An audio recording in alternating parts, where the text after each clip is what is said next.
തിരുഹൃദയ വണക്കമാസം 3-ാം ദിവസം. ക്രിസ്തുനാഥൻ്റെ സകല ഉപദേശങ്ങളും സ്നേഹത്തിൻ്റെ പ്രമാണത്തിൽ അടങ്ങിയിരിക്കുന്നു. ദൈവം നമ്മുടെ മേൽ പല കടമകളെ ചുമത്തിയിട്ടുണ്ടെങ്കിലും സ്നേഹത്തേക്കാൾ ഗൗരവമായും ശക്തിയായും അവിടുന്ന് ഒന്നും ആജ്ഞാപിച്ചിട്ടില്ല. ഈശോ വിശുദ്ധ മാർഗരീത്തയോട് ഇപ്രകാരം പറഞ്ഞു: എൻ്റെ ഹൃദയത്തെ സ്നേഹിക്കുന്നവരുടെ ഹൃദയങ്ങളിൽ ദൈവസ്നേഹം ഞാൻ ജ്വലിപ്പിക്കും. എൻ്റെ ദിവ്യഹൃദയഭക്തി കഠിന ഹൃദയങ്ങളെ ഇളക്കി അവയിൽ ദിവ്യസ്നേഹം ഉദിപ്പിക്കും. തീക്ഷ്ണതയില്ലാത്തവരുടെ ഹൃദയങ്ങളെ ദിവ്യസ്നേഹത്താൽ പ്രഭാപൂർണമാക്കും.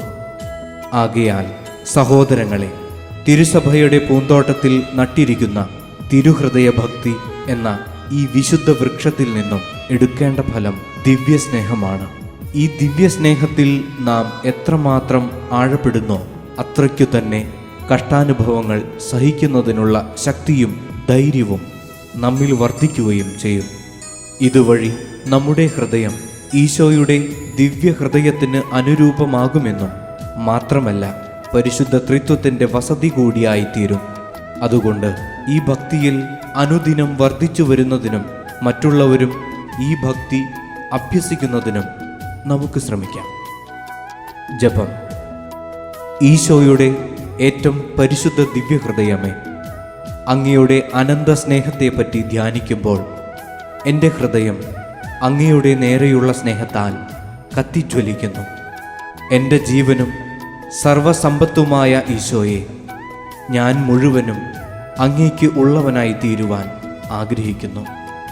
എൻ്റെ നാവ് അങ്ങയെക്കുറിച്ച് മാത്രം സംസാരിക്കുവാനും എൻ്റെ ഹൃദയം അങ്ങയെ മാത്രം സ്നേഹിക്കുവാനും എപ്പോൾ ഇടയാകും.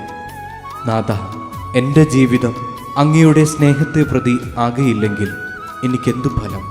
സ്നേഹം നിറഞ്ഞ ഈശോയെ, ഞാൻ മുഴുവനും അങ്ങേക്കുള്ളവനാകുവാനും അങ്ങിൽ ജീവിക്കുവാനും അവസാനം എൻ്റെ ആത്മാവിനെ അവിടുത്തെ ദിവ്യഹൃദയത്തിൽ സമർപ്പിക്കുവാനും എനിക്ക് അനുഗ്രഹം ചെയ്യണമേ.